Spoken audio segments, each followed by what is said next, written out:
Hey kids, now we're cooking. Welcome to our kids show for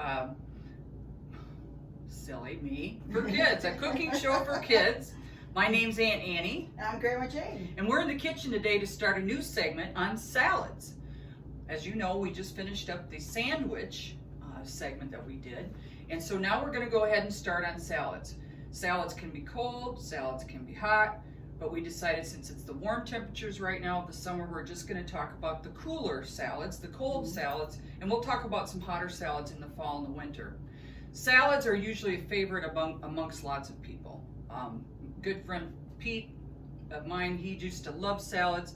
Our mothers, we love salads. A lot of organizations have salad luncheons for fundraisers, so a lot of people out there love salads. They could make the whole meal out of the salads, even skip the meat and the other entrees. So any rate, we want to teach you, especially the one we're about to get into, can be a meal in and of itself. And Jayne's going to take the reins on this because she makes a beautiful salad. I'll let her tell you what kind of salad it is, and then how to put it together, and where it originated from. Jayne, take it away. Okay. I'm making a Cobb salad today, and it derives from a Robert Cobb, 1940 restaurant owner. And anyway, he must have come up with this combination, and we love it. I make it all the time for my mom and I. And first of all, I'm going to take some romaine lettuce and cut it up. Now, is Cobb spelled C-O-B-B? Beets, yeah, exactly. Okay, yeah. Thank you, Mr. Cobb, for doing this. Yeah. So tell us about romaine lettuce. Well, romaine is richer in nutrients. It's a darker lettuce. It kind of looks like it's from a stalk, and it's a little hardier than most other lettuces. So instead of a round orb like our iceberg lettuce you'll find in the produce, this is more of a long leafy thing. Now don't confuse it with leaf lettuce though. Leaf lettuce has a lot of curlicues at the end. So just look carefully at the labels in the produce section, because if you're in a hurry you might grab it accidentally. But again, the leaf lettuce has like little curlicues on the end of its leaves. This one does not. But Jayne is just taking her favorite knife there, and again, she's cutting it up on a wooden board because it's a vegetable, not a raw meat. So she can do that. And are you making them really tiny pieces? No, not so much in this one. Kind of bite-sized, maybe an inch or so wide. We do have teeth we can chew, right? Yeah.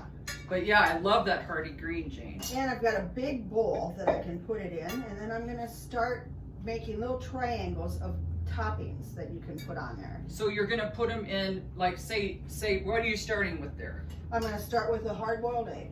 And like she said, she's going to put them in sections instead of mixing it all together. And I think, is that more for appearance? Yeah, but then I can select whoever you take a tong or whatever, you can go in and get what you want. Yeah. Fun. For on your salad. How slick. You can be selective. You're just slick. My great aunt used to make these, and they are so delicious, I think. They just hit the spot, and you can put them, you can eat pizza with them, you can do it's very versatile. So it can be your entree, or it can be a side. Exactly.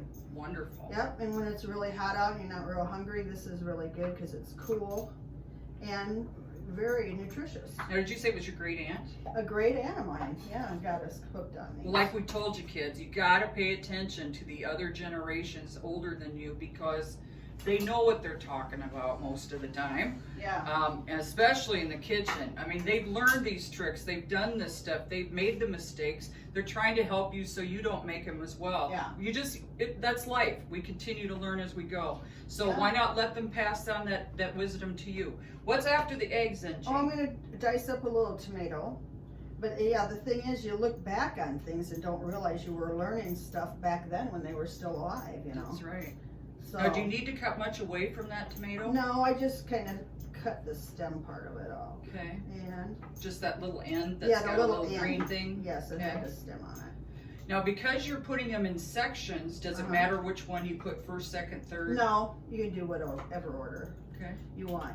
And this one, with the tomato juices and everything, and all the other flavors of bacon and all, I don't usually even use a salad dressing on this, because all those flavors kind of seep into the lettuce, and it's just great the way it is. Well, that's wonderful, because that helps us to shave off a few more calories for some of us trying to take away a few pounds. Me too. What comes next? Well, I'm gonna put some bacon in there. I'm just gonna cut it up in little pieces. I did strips of it, and how I baked the bacon was in a 350 oven on a cookie sheet with foil. And I put this shiny part of the foil up because there's not imperfections or whatever into the... So unlike, I think a lot of older folks didn't know that. I know that my mom never turned the foil over. No, So it's actually the shiny part that should touch your food, kids, not the other side, not the dull side. So she put it on a 350 oven and laid the strips out then on foil. So again, that should help with the mess, I assume. Yep. Yes. Pulled them apart so they were side by side. And how long did they take? About a half hour. You Half can hour? check it you can smell it more and stuff. You don't want it to get overcooked either. Now, if you don't want to bake your bacon, Yeah. So how can you fix your bacon if you don't bake it? Well, you could fry it, and I think there's a microwave utensil that you can use in the microwave to do it. Why do you prefer to bake it?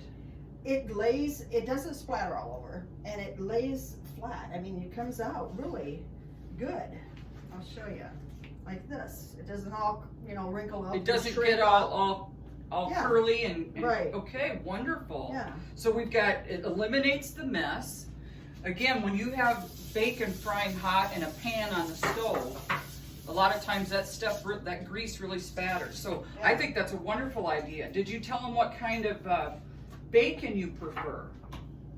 You mean from Hometown at the meat department? Mhm. Yeah, I just get it from the meat department. It's very lean and delicious. So you don't even get it packaged, but you No. can. They And- wrap it up, yeah. And of course, you've got all kinds of packaged bacons out there. They've got some that are flavored with maple or brown sugar or apple, smoked apple. They've got all kinds of flavors. So it's whatever you want to use. Yeah. But Jayne happens, because we've got a wonderful supermarket here in town that has actually two that have meat departments. She goes ahead and gets it right from the meat department, and they package it for her there at the meat department. Yeah, and it's meaty. It's leaner, I think. Well, I think it's always great if we bake things rather than fry if we can. Mhm, Again, yes, watching the calories, we're trying to get rid of obesity, we're trying to stay healthy for a lot longer than maybe we would if we did things other ways. Yeah. What do we do And next? I'm gonna put some black olives on there. And you can put really any ingredients you want. If you want to do green pepper or green onion or anything like that, but I don't know, this is the way we've been making them with these ingredients. Tomatoes, boiled eggs, bacon, green olive, or black olive, I mean, and some cheddar cheese. Now, could a person put avocado in this? Yes, that would be excellent. Yeah, I should have gotten some of that, but we'll get to that when we do some dips right in. Well, yeah, since we don't have avocado, that could go in here as well. We'll teach you how to handle an avocado maybe down the line when we make guacamole. But she said you could put your onions in here, a segment of onions, a little section. Again, either red or green. You could probably use chives. You could use your Vidalia. Again, yeah, if you whatever one you want for color or for the flavor. list goes on, What comes next? And then I'll just put I'm doing triangles of ingredients here. And then I'll just put a little triangle of cheese. So people that don't want it don't have to take it. That looks just You fabulous. don't have to put it all over, be selective. And like you that. don't even need a salad dressing. No, That's not really. awesome. But if I were to put one on there, it'd be like an oil, and you can put vinegar with that and a little sugar and water, Okay. or you can just do oil.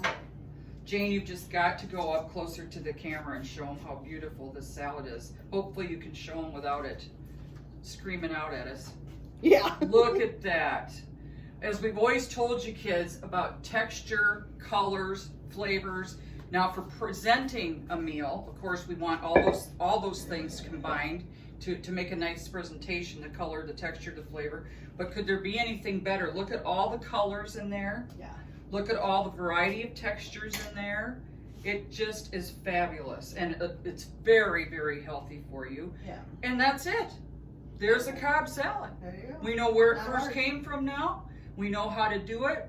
Jayne taught us how to not only do it, but how to present it in a beautiful way by putting triangle sections of each ingredient on top. You know some things you can also add if you'd like to your liking. And there you have it. So our first episode on salads, the Cobb salad, is complete now.